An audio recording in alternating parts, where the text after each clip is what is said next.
Tu commences sur celle-là, tu veux? Là c'est gros plan, hein. Oh, eh. Là c'est... Non, pas trop. Là c'est ça. Ouh là là là là. Là, la moindre verrue, le moindre truc. Oh là là.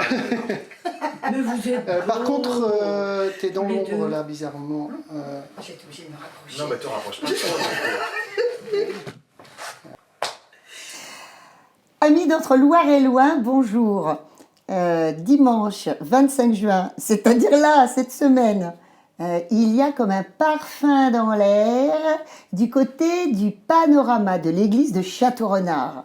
Alors ça, c'est un très très bel endroit qui méritait un très très bel événement. Et ce très très bel événement, alors il est multiple, hein. On a plein de choses à vous raconter. Et à l'origine de cette très bonne idée, qui s'articule surtout, on va le dire tout de suite, autour d'un concert olfactif, il y a ce monsieur qui est là à côté de moi, qui se nomme Pierre Aulas. Vous avez déjà eu l'occasion de le voir ici à Entre-Loire-et-Loing pour la sortie d'un livre. Il nous avait raconté tout son passé et présent de parfumeur et d'écrivain. Et aujourd'hui, il revient. Il nous a fait un gros cadeau pour l'association Territoire d'écriture de Château-Renard, qui est ce concert olfactif et plein d'autres choses dont il va nous parler. C'est son idée à lui à la base. Raconte, Pierre. Bonjour Sandrine. Bonjour, Pierre. Alors en fait, c'est vrai que je suis parfumeur, mais je suis aussi chanteur depuis 20 ans, dans du chant classique. Et depuis l'année dernière, puisque c'est notre deuxième concert à Château-Renard, depuis l'année dernière, j'ai eu la chance que l'ensemble vocal dans lequel je chante à Paris, qui s'appelle Arcana, l'ensemble vocal Arcana, j'ai eu la chance qu'ils me suivent et qu'ils viennent pour une ou deux représentations dans le 45. C'était donc le cas l'année dernière avec le Stabat Mater, qui a remporté un très très gros succès. Donc cette année, on a décidé de revenir, parce que tout le monde maintenant adore cette destination. Et comme chez Arcana, on essaye toujours de faire des concepts un petit peu différents, on essaye toujours de croiser différents domaines. Cette année, on s'est dit, ça serait super de mélanger la musique classique avec l'olfaction. Et en fait, on a déjà fait des expériences comme ça. On a fait des concerts œnologiques à Paris, on a fait des concerts avec un vidéaste. Et là, on s'est dit, allez, il y a quelqu'un chez Arcana, il se trouve que c'est moi, a une autre possibilité, un autre talent que le musicien, et bien capitalisons dessus. Donc en fait, j'ai eu la chance aussi d'être soutenu par la marque Bon Parfumeur, pour lequel je travaille puisque je suis leur directeur artistique depuis la création de cette marque. Et en fait, grâce à ce soutien de Bon Parfumeur et de son atelier, en fait, on a pu créer un concert olfactif. Alors, c'est pas le premier concert olfactif du monde, bien évidemment. Comment ça? Non, mais c'est ça, le premier déjà dans le 45, ça j'en suis sûr. Mais en fait, on a un concept un peu particulier. Donc, comment ça va se passer? On va voir ça après. D'accord. Plusieurs choses d'abord qu'il faut qu'on vous dise. Je regarde là, Monsieur Weber. D'accord. Plusieurs choses. D'une part, on va vous rappeler quand même qui est Arcana. Arcana est composé de 25 choristes. Alors, c'est pas des choristes avec les partitions comme ça. Ça bouge, ça exprime corporellement tout ce qui est chanté. Et en novembre dernier, à Château-Renard et à Courtenay, on vous avait offert 2 concerts qui étaient le Stabat Mater de Dvorak. Yes. C'est ça, pas Poulenc, Dvorak. Non. Ça, c'est une chose. Tu as quelque chose à dire encore sur Arcana? En fait, Arcana, donc on est entre 22 et 25 chanteurs, suivant les années, suivant les œuvres. En fait, on s'est créé il y a à peu près 9 ans, avec cette volonté justement de faire la musique classique, certes, mais d'une manière un peu différente, et notamment de bouger. Ce que tu disais, c'est qu'on apprend tous nos œuvres par cœur, ce qui nous permet d'abord d'être beaucoup plus concentrés sur la direction du chef, d'être beaucoup plus dans l'instant présent, plutôt que d'être complètement collé à la partition. Et du coup, ça nous permet aussi de bouger. Donc, on a une chorégraphie, une mise en espace qui permet aux spectateurs de non seulement écouter, mais de voir. Et là, en plus, ils vont sentir. Vous imaginez? Alors, Arcana, ils ont chef de chœur, évidemment, la même qu'au mois de novembre. C'est ça? Clara Brenier. Clara Brenier. Il y a également une pianiste. Oui, Katia. Katia. Elle était là aussi? Oui. C'était la même. Même équipe. Et au mois de novembre, on avait 4 jeunes solistes, chanteurs lyriques. Et là, c'est une soprane. Une soprane, Ludmila. Ludmila. Voilà. Ça, c'est pour Arcana. Maintenant, on va revenir sur le monsieur, Pierre. Parce que Pierre, il est certes sur le canapé d'Entre-Loire-et-Loing, et il en est flatté. Mais l'an dernier, il a eu 4 pages dans le journal Le Monde. Donc, Et alors pourquoi ?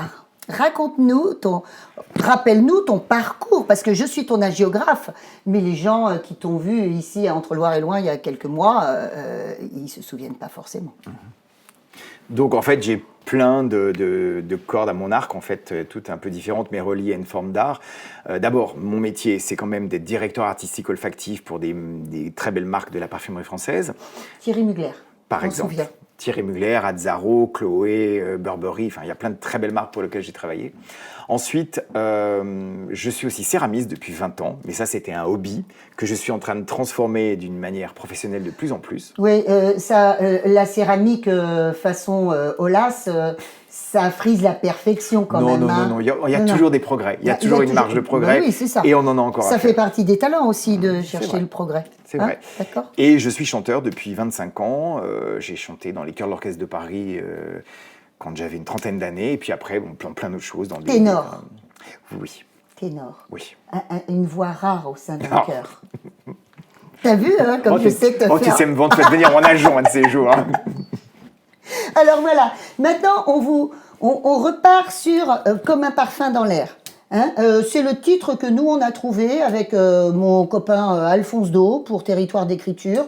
Parce que, évidemment, on parle de parfum, on est obligé. Puis c'est aussi comme un parfum dans l'air, de nouveauté, de beauté, de ce dont on a envie pour ce lieu exceptionnel. Voilà. Alors maintenant, on va rentrer dans le vif du sujet. Qu'est-ce qui va se passer ? Qu'est-ce qu'on vous propose à partir de 10h du matin à Château-Renard sur ce panorama de l'église ? Alors c'est toi qui commences. Je commence. C'est toi, parce que moi au début je fais rien. Si, tu fais quelque chose. Oui, c'est vrai, pardon. Tu exposes tes bijoux, tes bougies. Non, pas mes bijoux, non. Tes bougies parfumées. Il ne fait pas de bijoux encore. Le jour où il fera des bijoux, Non. ils seront magnifiques. Non, je suis sûr que non. Voilà. Alors, donc autour de ce concert olfactif, vraiment j'ai très hâte. On va vraiment vous expliquer comment se passe ce concert. C'est très exceptionnel. On s'est dit qu'il y avait plein de gens qui pouvaient, travailler dans le domaine du beau, dans le domaine du bien-être, dans le domaine de l'agréable, voilà, dans le domaine de la beauté, qui vont venir exposer. Alors, c'est un village d'exposants, hein, d'accord, mais on voudrait quelque chose d'agréable, quelque chose de convivial, fleuri, etc. Enfin, peut-être que ça ne correspondra pas à ce que j'ai dans la tête, j'espère que si. Voilà. Et entre autres, et surtout, il y aura le stand des bougies parfumées du céramiste et parfumeur Pierre Olas. Raconte, parce que ça marche bien. Moi, je les ai vus partir au mois de décembre en vente privée, les trucs, c'est comme ça. Raconte. Il se trouve qu'avec ma moitié, nous sommes céramistes et je vous l'ai expliqué, on est en train de devenir de plus en plus professionnels. Bertrand, hein. On dit Bertrand Ric quand même. D'accord, bravo. Et en fait, on s'est dit, on a quelque chose à jouer puisque dans ce duo de céramistes, un des deux est parfumeur, donc peut faire des choses parfumantes. Et donc du coup, par rapport à d'autres céramistes, notre plus, c'est de pouvoir avoir des objets parfumés. Donc évidemment, la bougie, ça tombe sous le sens. Donc en fait, on fait nous-mêmes les contenants de nos bougies, donc qui peuvent être en faïence, qui peuvent être en raku, qui peuvent être en porcelaine, enfin il y a plein de choses possibles. Et après, évidemment, on a appris à devenir cirier, parce que c'est pas si facile que ça. Cirier, on dit cirier. On dit cirier, donc on a fait un stage, on a appris à être cirier et on en a raté plus d'une, je peux vous dire, parce que les bougies qui se fendent, les bougies qui font des trous et compagnie, ça on en a eu plusieurs au départ. Maintenant, on a presque à peu près la méthode. Et donc, du coup, évidemment, on les parfume. Puis alors, moi, je veux me faire plaisir. Donc, je prends les plus beaux parfums qui sont très chers, puisque les parfums que j'utilise pour mettre dans les bougies, c'est le même prix que les parfums qu'on met dans une autre toilette. Comment fait-on pour qu'une bougie garde justement l'odeur d'un parfum ? Est-ce que c'est évident ? Comment on fait ? On fait tchouk-tchouk, 3 gouttes et roule ma poule ? Alors, c'est pas 3 gouttes, déjà, c'est beaucoup plus que ça, puisque c'est dosé entre 10 et 12% de l'ensemble de l'objet. Et en fait, bien sûr, ce qui se passe, c'est qu'on fait chauffer la cire. On attend qu'elle soit à une température idéale. Ensuite, on met le parfum, on mélange l'ensemble, on continue à le mélanger pas mal, et ça suffit. Et après, on les verse dans les bougies. Mais ça paraît simple comme ça, mais on travaille au thermomètre quand même. Hein, parce que si on met le parfum quand la cire est trop chaude, ça cuit le parfum. Donc ça annule un peu sa partie parfumante. Et puis si on le met trop tard, en fait, la cire, elle a déjà commencé un peu à figer, ça marche plus non plus. Donc voilà. Est-ce que dans tes Est-ce que dans les bougies parfumées de Pierre Aulas, on retrouve les parfums de Pierre Aulas? Est-ce que tu as créé des parfums? Non, non. Par exemple, j'ai pas mis le parfum de Chloé, j'ai pas mis le parfum d'Ego Facto. Non. Est-ce que tu as mis mon parfum Prends garde à toi? Non, madame. Parce que moi, je pars du principe qu'on n'a pas envie que sa maison sente comme soi. D'accord.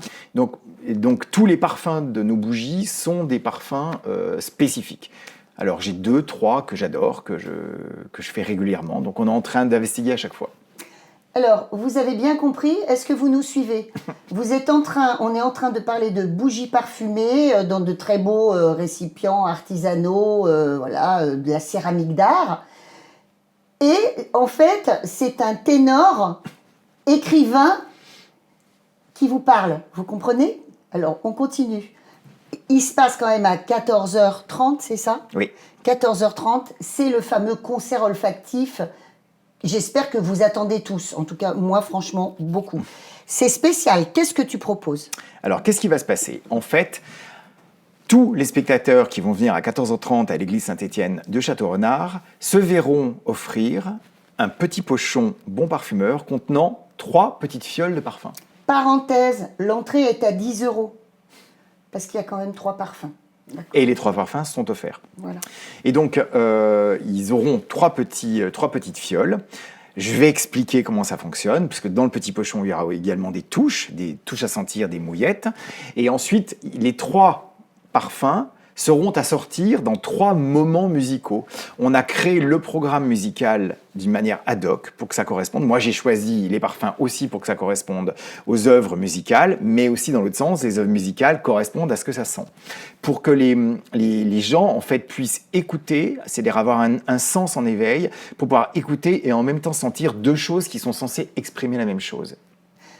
Alors, je vous souligne quand même, pour ceux qui n'ont jamais visité l'église de Château-Renard, que c'est une église avec une acoustique. Superbe. Voilà. Et vous étiez Superbe. même très étonné, Arcana, quand vous avez chanté là-bas. Et quand vous vous dites qu'un chœur de 25 personnes peut remplir vocalement cette église-là, qui est quand même très très grosse, ça veut dire que l'acoustique est formidable. Voilà. Alors maintenant, le programme, c'est quoi? 3 moments. Quels sont-ils? Alors, je ne voudrais pas trop dévoiler non plus. Non, Mais, tu ne veux pas dévoiler. il y a donc 3 moments. Il y a le premier moment, un moment dit céleste, divin, voilà, avec un parfum qui exprimera ça, j'en dirai pas plus. On peut peut-être dire qu'il y a du Forêt, du Barber, je dis pas tout. Forêt, Barber, Rutter. On connaît, moi je connais Forêt, si vous connaissez Barber, Rutter, chapeau. D'accord. Ensuite, il y a un deuxième moment qui est hommage à la femme. C'est normal. Alors, la femme avec un grand L et un grand A, parce qu'on pense à la Vierge d'abord. Excusez-moi. Donc, il y aura 2 Stabat Mater, mais c'est pas vrai. Il y aura 2 Stabat Mater de Rossini et de Poulenc. Et il y aura aussi une autre œuvre assez intéressante de Lars qui s'appelle To the Mothers in Brazil. Donc là, c'est la femme mère. Et puis, il y aura aussi un 4e morceau qui m'échappe. Laisse, puisque tu veux laisser un je laisse, peu voilà, je laisse, voilà, exactement. Et le 3e moment, c'est un moment qui est dit sur l'orientalisme. Oui, c'est bien. Voilà. Comment, en fait, les écrivains, les peintres ont de tout temps été influencés par l'Orient et comment, en musique, ça s'est aussi traduit. Donc là, on aura une œuvre, on fera 2 extraits d'une œuvre de Saint-Saëns qui s'appelle Rebecca, qui se passe avec des choses un peu arabisantes. Et puis, on aura une œuvre de Forêt, encore également, qui s'appelle Les Djinns, inspirée d'un très très beau poème de Victor Hugo. Et puis aussi, il y a une autre œuvre qui est que Ludmilla, notre soprane, va chanter, qui s'appelle Les Adieux de l'hôtesse arabe, qui est magnifique. C'est beau, non? Mais si vous croyez que c'est fini... Mais si vous croyez que vous venez pas, c'est pas possible. Si vous croyez que c'est fini, pour autant, une fois le concert terminé, que nenni, car ce monsieur nous réserve encore une surprise. Il va sortir de là, il va être sur les rotules. Rincé. Alors, qu'est-ce qui se passe après? On va reprendre un petit coup dans le village, on va boire un verre, on va peut-être manger un petit gâteau, j'espère qu'il y aura des choses bonnes à manger, des choses comme ça. Et puis, il y a la conférence interactive de Pierre Aulas qui va nous expliquer, nous raconter quoi, Pierre? Alors c'est une petite conférence qui va durer 1 heure sur tout simplement l'introduction au monde du parfum. Moi, c'est quelque chose dans lequel je suis depuis 25 ans et tellement de gens me posent toujours beaucoup de questions, je sais à peu près lesquelles reviennent tout le temps, donc je vais faire des explications, une initiation un peu au parfum. Alors interactif, c'est peut-être un tout petit peu fort, mais en fait je vais faire sentir beaucoup de choses aux gens. Je vais leur demander ce qu'ils ressentent effectivement, mais c'est surtout le fait de pouvoir partager des odeurs, comment les décrire, qu'est-ce que ça peut exprimer, parce que vous verrez, il y a plein de choses. Est-ce que tu t'appuies sur le livre que tu as publié il y a... Non. Non. Donc tout de suite, non. Néanmoins, je vous parle d'un livre, on en a parlé il y a quelques mois. C'était quelques mois ou quelques années, Monsieur Weber? Parce qu'on vieillit quand même. Je pense qu'il y a 2 ans, moi. Oh mon Dieu. Donc il y a 2 ans, Pierre Aulas était venu là pour un livre qui s'appelle Bourgogne, et qui nous parle de sa vie de gentleman farmer en Bourgogne et de tous les parfums, de son jardin et puis des souvenirs professionnels aussi. Et ça, tu vas le proposer à la dédicace À en la fin de la sortie conférence. de Voilà. conférence. Exactement. C'est un petit livre qui coûte 10 € et qui a été en fait beaucoup promu par Territoire d'écriture, puisque c'est comme ça qu'on s'est rencontrés. Ouais. Et Voilà. qui est très très joli en plus, c'est un beau petit objet, il est carré, d'ailleurs on a eu la bonne idée de ne pas le prendre avec nous aujourd'hui par exemple. C'est très bien. C'était pas le sujet majeur. Non, On c'était est pas le d'accord. sujet majeur. Voilà. Est-ce qu'on vous a fait envie? D'accord? Si vous avez vraiment, j'espère que vous avez le coup de cœur. Vous pouvez, vous pouvez aller sur ma page Facebook, tiens, on va dire, parce que j'ai pas les numéros de téléphone. Vous allez sur ma page Facebook. Ah bah oui, parce que Monsieur Weber, il est technique, lui, alors il mettra tous les numéros de téléphone. Si vous pouvez réserver, c'est bien, parce qu'on est parti, on a 300 places dans l'église de Châteaurenard, mais on serait embêté de ne pas pouvoir vous accueillir. Et pour la conférence, en fait, ça sera limité à peu près 70 places. Donc là, ça serait Oui. mieux de réserver. Parce que Oui. non, on ne peut pas gérer sinon les touches olfactives, tout ça, ça sera trop compliqué. Donc Franchement, il donc y aura voilà. que 70 places. Et là, par contre, c'est gratuit. D'accord? La conférence est gratuite. Le concert, il coûte 10 €. Comment voulez-vous qu'un concert de cette qualité, on le fasse gratuit? Moi, je ne suis pas d'accord, en fait, quelque part. Je ne suis pas d'accord. Voilà, c'est plutôt ça l'idée. Et puis quoi d'autre? Voilà, venez passer une journée exceptionnelle dans vraiment le panorama de l'église de Châteaurenard, l'arrière. C'est un lieu où il n'y en a pas beaucoup dans le secteur. Donc n'hésitez pas. Merci Pierre. Autre chose encore, parce que Pierre, il est comme ça. Hein, Non, c'est bon. Je crois qu'on a tout dit. On a tout dit. Pour sang, on a tout dit, c'est normal. Non, Bah si, on n'a pas dit à dimanche prochain. à dimanche prochain. À dimanche prochain. Moi, je vous donne un petit rendez-vous perso. Comme je serai là-bas, avec grand bonheur, étant donné que je suis organisatrice pour le coup, venez sur les coups de 11h30. Je vous promets une belle petite Surprise. lecture à voix haute d'extraits, de littérature et de poèmes dont je me repais au quotidien sur le thème du parfum. Voilà, c'est mon petit plus à moi pour être un peu plus qu'organisatrice. Voilà. Merci. Merci Sandrine.